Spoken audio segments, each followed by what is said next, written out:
going on with the Indian farmers in Punjab? So basically, what's happening is the Indian government, they have a plan to take over the food supply completely.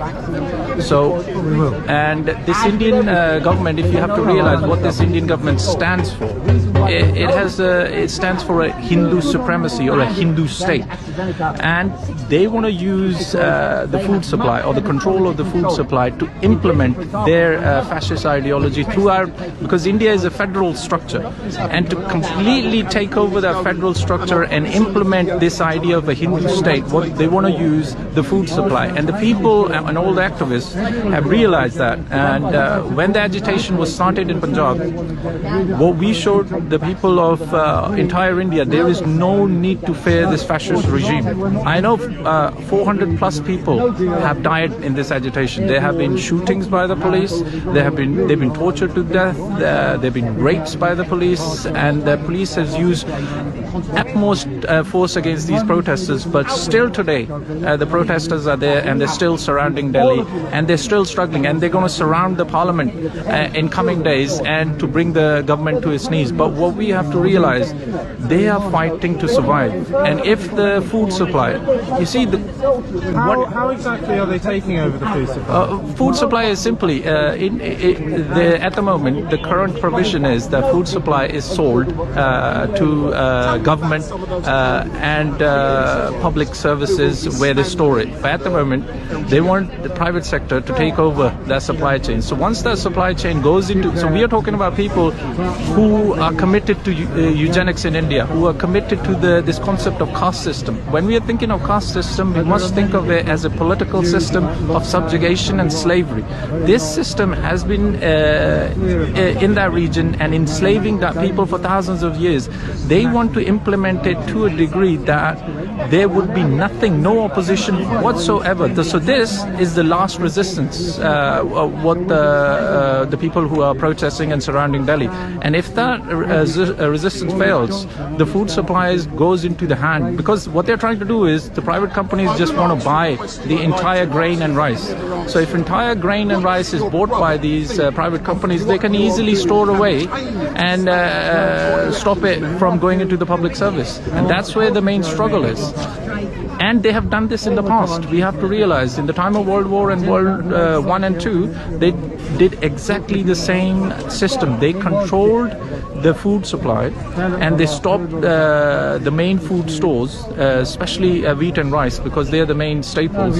And they stored them away and did not let it into public circulation, and that led to mass famine, which they blamed on everybody. So what the current government regulator does at the moment is there's a supply chain set up at the moment. Supply chain is set up, it's running very nicely. So at least people get, so if there's enough production, people can buy food. So current provision, it's not the best system, but at least the food supply is getting to the people. But if these private corporations take over this system, it's not just a fear. We know these people who are buying these corporations, they have direct links to Bill Gates and Melinda Foundation, and they want to control the food supply and mass murder people. And they have openly said that's what they want to do. We must understand in the West that caste system is a political system of slavery. And I would like to add, I think a lot of people miss when we talk about Priti Patel, Rishi Sunak and Alok Sharma. These are cabinet ministers. They want to overthrow the British system and implement that same political system here as well.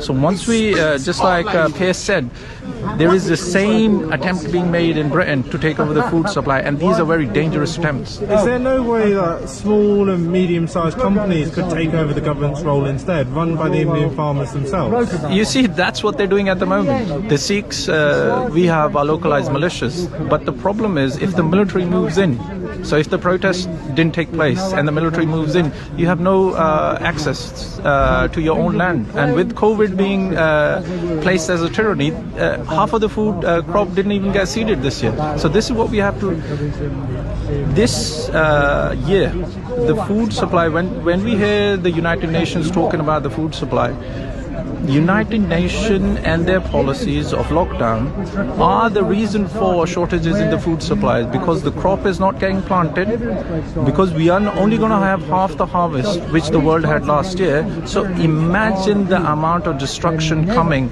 in the future because of lack of food.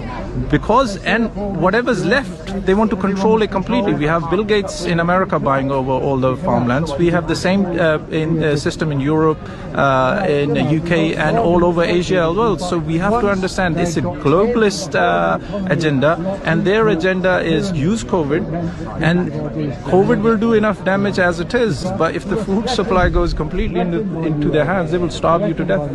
So what privileges are they giving the big companies then? Basically, they can buy the grain at their own cost. So at the moment there is a standard which has been set through the current process which they have in Punjab and Haryana. These are the main 4 Sikh states: Punjab, Haryana, Rajasthan, Uttaranchal and UP. And they want to take that away, and they want to introduce private companies to it. And the private companies, they are more or less run by outlets of Bill Gates and Melinda Foundation. And if they go into that hand, all the food, they will buy the food on the cheap, firstly, and the farmers will not get enough money which they have invested into the crop. So they will go under debt and die through the debt system in India. And secondly, the food store which they will sell would be stored by private companies, and they will deliberately take away the food from all of our supermarkets and wait for us to starve to death. So we have to understand, this is a political system. Lockdown is a political system. It is not it's a political system, or implementing eugenics. But what people have to understand, they have to introduce common sense. If crops are not being planted because of COVID, there is going to be food shortages. Food shortages are going to hit us this year, and next year it's going to get even worse, because this is not going away. These lockdowns are permanent. We have to understand, lockdown is a political ideology. It is not a scientific need. Until we understand that, we will struggle. Thank you. All right.